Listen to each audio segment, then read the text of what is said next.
We often think of reality as made up of physical, tangible things like this mug and this microphone and all the stuff that's currently around me and all the stuff that's currently around you. This book is not really about those things. This book is about nothing. Hello, I'm going to be talking about Jean-Paul Sartre's Being and Nothingness because I've spent the last year reading it, and then I reread it and made some annotations about what I thought it was about. Please, if you really don't want to read this massive thick book, listen to my ramblings about it. And if you do, maybe hopefully this will inspire you to read it. It's fantastic. It's just very dense. He has a pre-ChatGPT obsession with the hyphen. There are some crazy... He hyphenates like 16 words in one go. But it's an excellent book, and I'm just going to give down a breakdown of what I think the book's about and sort of make it accessible to people who haven't really read any other philosophy and are interested in, what being and nothingness has to say. We think of nothing as an absence, not as a thing. And that's a constant interplay in this book, that Sartre is talking about nothingness as though it's kind of somethingness, which is kind of his point. We experience nothingness all the time as humans with desire. To desire something, we first have to lack it. We project ourselves towards something by creating an artificial distance between ourselves and that thing. This explains everything from hunger to heartbreak. If I want an apple, I have to be without that apple to then see the distance between myself and it to go and get it. All of these little distances are a projection of one bigger distance between myself and the apple, which I am closing. It's a project. On a much larger scale, this desire could be for a lover, or a job promotion, or anything in our life that we're looking for. This is the immediate tragedy of all mankind. If I want an apple, I first have to be without an apple. If I want to be like God, I first have to admit I'm not like God. If the object of my desire is impossible to close my distance between, I feel anguish. There are many days I think about going to the gym, and I go to the gym. There are also many days where I think about going to the gym and I don't go to the gym. This is our first encounter with nothingness in the book. It's the difference between a perceived reality, a reality which we think will come about or desire to come about, and then its lack, it actually not coming about in the real world. Now, Sartre uses a good example of what he means by this nothingness that exists at the heart of human reality.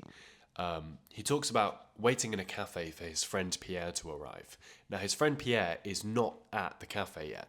However, Sartre sees his absence in the cafe, and his absence is there because Pierre is not there. The cafe is haunted by Pierre, by Sartre. Sartre allows Pierre to haunt the cafe by holding the expectation in mind. However, this also structures reality because Sartre will then perform certain actions to see if, maybe checking the time to see if Pierre's arriving, maybe he'll go outside and see if Pierre's outside. So, although this absence of Pierre is a nothingness, it's having an effect on reality. I allow Pierre to haunt the cafe just as I allow all my hopes and dreams to haunt my life. The person who haunts themselves with the idea of going to the gym, of texting the lover, of eating the sandwich, is much more likely to do those things than the person who doesn't.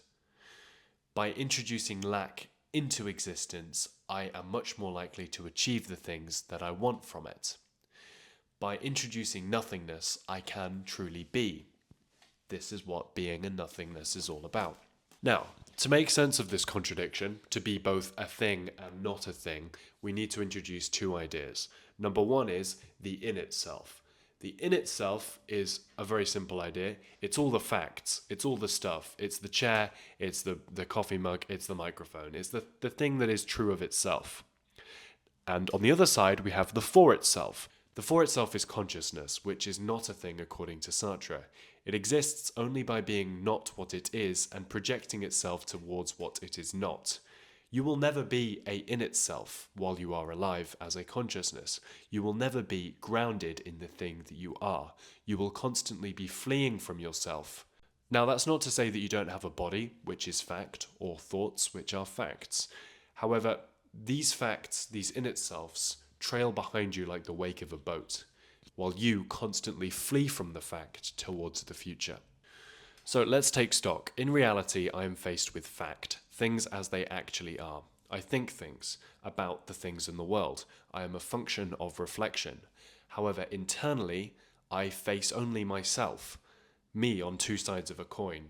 I both hear my thoughts and am my thoughts. There is a negation of reflection internally. When I choose to go to the gym, despite every habit telling me not to, I am fleeing my being. I am working against the gravitational pull of fact. In every single present moment, in now and now and now, I am presented with the opportunity to radically flee my being, to run away from the part of myself which has memorized a certain pattern of habit. This is why freedom produces anguish. It is not fear of consequences, it is fear that I will not become the future I project. It is a fear that I will not meet myself in the future at the appointed date which I should be there. Recovering addicts are aware of this problem too. No matter the amount of time they put between them and the object of their desire, they're aware that it'll only ever be a present nothingness which separates them from it. This is the contradiction they have to live with, that the exact same freedom which allows them to flee their addiction is the same thing which also allows them to fall back into it. The recovering alcoholic can put 50 years between them and a drink, but as soon as someone puts one down in front of them, it is only the distance between them and the bottle that actually separates them. The time means nothing, it's only the present nothingness. So if Sartre is right, then failure is not fate. Failure is a retreat into being. It's a covering over of our lives with old habits and common repetitions. This is what self-destructive behavior is. It's a covering over of the present with common behaviors and past sins and old comforts which are nostalgic and allow us to feel like life has some regularity. And success doesn't come from certainty, motivation, or essence. It comes from tolerating nothingness long enough to act without guarantees. But Sartre thinks we spend most of our lives lying to ourselves in order to avoid these responsibilities. And this is what Sartre calls bad faith. And we'll be talking about bad faith in the next video. If you enjoyed me rambling, that was the first chapter. There's going to be more chapters. I'm really bad at reading off the top of my head, so I'm sorry I was reading off a script for this first video. I might try and improve my improvisational speaking. We'll see if I can do that. But yeah, the next video is going to be on bad faith. It's going to be about 5 parts long, this series looking at this book, and then I'll probably move on to another book that I've read. But yeah, if you like it, like the video. If you don't like it, dislike the video. And if you want to see the other videos, then subscribe to my channel. Capiche? Stay put.